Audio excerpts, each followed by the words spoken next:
It seems like a lot of the things that we've talked about are very reactive things when the problem's already arisen. And really, having worked with individuals and employers as individuals, it seems like people that have a lot of mental health problems in particular, which is my specialist field, are unaware of the fact that the things that they were allowing themselves to do or bringing themselves into contact with were not, you might have a mental health problem. It wasn't a matter of you might have, it was a matter of you will have a mental health problem, and they were completely unaware of it.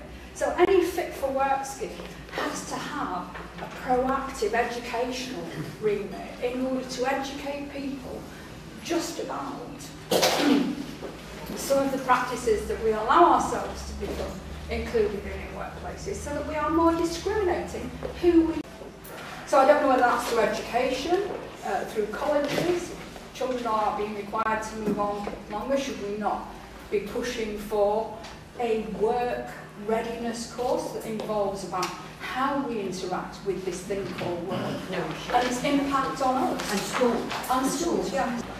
Just on young people, I've been involved with the big plan for Bradford and things, and one of the things that as a district we are looking at is the fact that the demographics of Bradford mean that there will be a very young working population.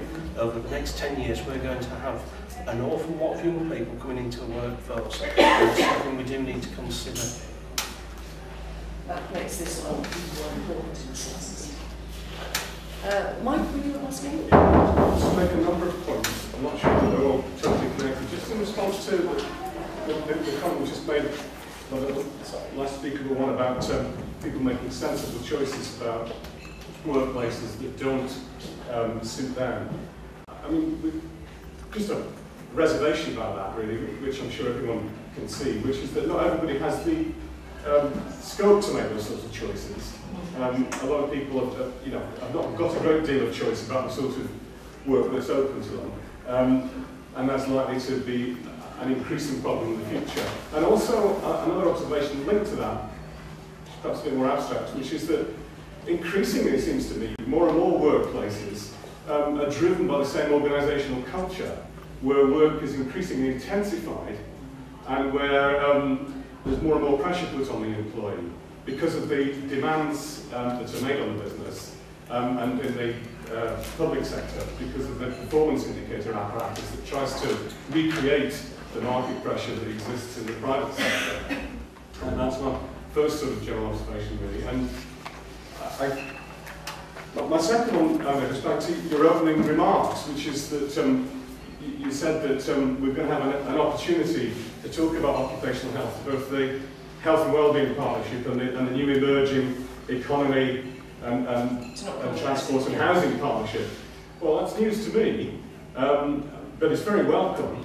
I mean, the fundamental problem that we've had interminably when we've been trying to get health issues or occupational health issues onto the agenda, the internal problem that we've had is that we're bounced from pillar to post, where health is very, very clearly focused overwhelmingly on the concerns of the National Health Service, which unfortunately, as Hilary said earlier,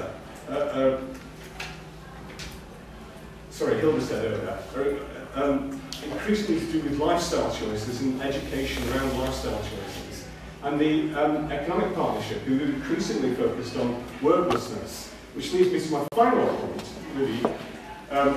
My fear about some of Carol Black's proposals, which I think are very, very welcome indeed, by and large, are that they will be taken in a punitive sense, that a fit note will be used punitively, and that a fit for work service will be used punitively, and people will be driven back to work. I know that that's not what we're saying in this room, but my fear is that the practice will be otherwise.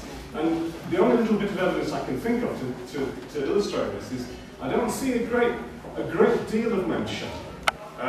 This goes back to the partnership issue really. I don't see a great deal of mention in the arena of the Working Neighbourhoods Fund about the need for healthy work, about the need for people, for working neighbourhoods to, the opportunity for neighbourhoods to have lots of work, to be beneficial in the broadest sense, in the social sense, to community members? Thank you very much. It's a very helpful remarks there. And I'm aware that there are services already available within the district, and I'm just wondering whether you have any comments, particularly around how we're going to reduce and tackle this issue about stigma and psychology.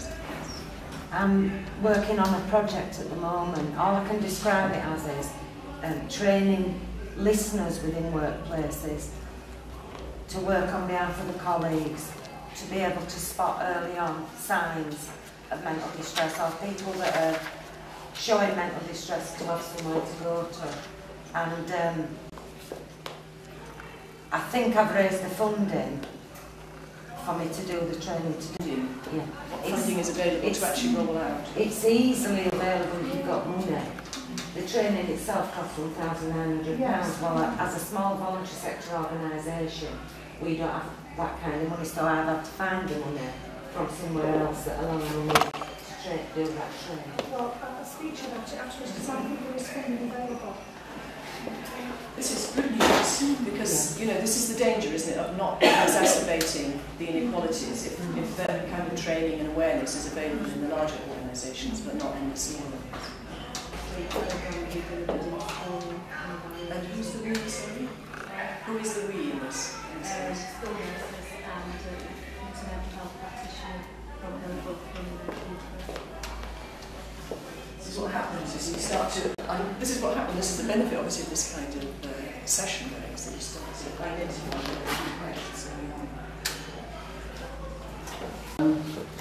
Those of us who've been around long enough, bearing in mind what the young man from the Health and Safety Executive and what Hill was saying, those of us who've been around long enough will remember that if you like, the good days or the bad days, depending on how you look at it, the 74 Health and Safety at Work Act, when it was sort of the old factory act, and in those days we had factories inspectors. Health and Safety, the factories inspector was coming. Now, all right, since then we've had countless pieces of legislation. We've had Gosh and Bidder and Asper and goodness knows what else from Europe. But at the end of the day, if you're not enforcing it, then really, you know, that piece of legislation might as well not be there. I think which is sort of in line with the point that Hilda was making. You know, you can ban a 30-mile-an-hour speed restriction on every road in Bradford, but if the people know that there are no police, they ain't going to drive at 30 miles an hour. And for a number of years I've been involved with campaigns, basically, if you like, certainly, if not to beef up, to stop any further denigration of the Health and Safety Executive. And I'm aware of what this young man says, you know, now about how it's educating and sort of, you know, trying to work with companies. Well, fair enough. I'm 100% behind him on that. But at the same time, they need to know that if they don't get in line, that there is a big bite there, and that from a point of strength, then we've a lot more power to our, you know, we have a lot more power to our elbow. And I think that, as I say, that's one of the things that we ought to be thinking about is sort of campaigning, pressing, certainly for no further, I use the word denigration of the Health and Safety Executive. Thank you for that point. Is there any comment you'd like to make? Well, when it's referred to me as young, I'm really quite not referring to me. No, on a serious point, I mean, it's interesting, it's to do with this debate.